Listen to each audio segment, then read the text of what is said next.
దేవుని రాజ్యం అనేది ప్రపంచవ్యాప్తం.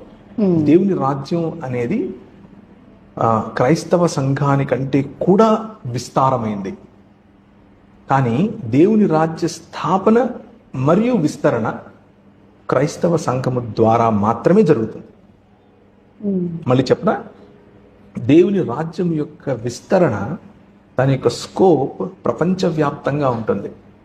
కానీ దాన్ని స్థాపించటం మరియు విస్తరింపచేసే అధికారం, హక్కు, మాధ్యమం మాత్రం క్రీస్తు శరీరమే.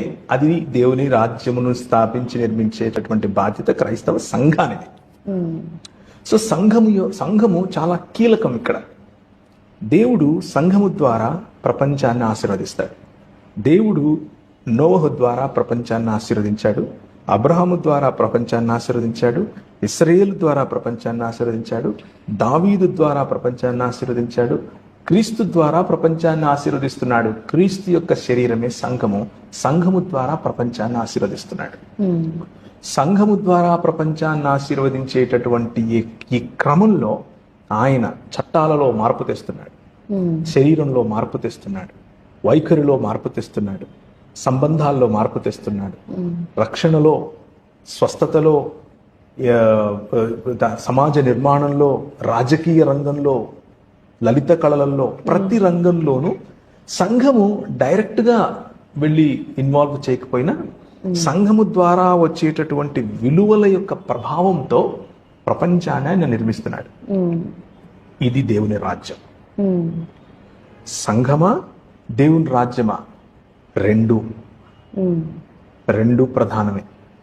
సంఘాన్ని విస్మరించి సార్వత్రిక క్రైస్తవ సంఘంలో భాగం కాకుండా దేవుని రాజ్య నిర్మాణం నేను చేస్తాను అని అంటే అది నీ చేత కాదు, చేయలేవు, ఎవరి వల్ల కాదు. నిర్మాణకుడు ఆయన.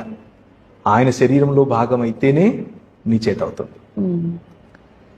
దేవుని సంఘం మాత్రమే చూసుకుంటాను, నాకు రాజ్యంతో పని లేదు అని అంటే నీ దర్శనం నువ్వు కోల్పోయినట్లు.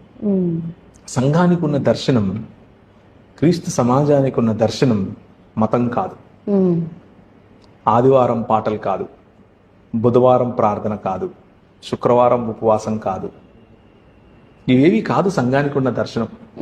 సంఘానికి ఉన్న దర్శనం న్యాయమును జరిగించుట, కనికరమును ప్రేమించుట, దీన మనస్సు గల మానవ నిర్మాణం. ఇది సంఘానికి ఉన్నటువంటి బాధ్యత.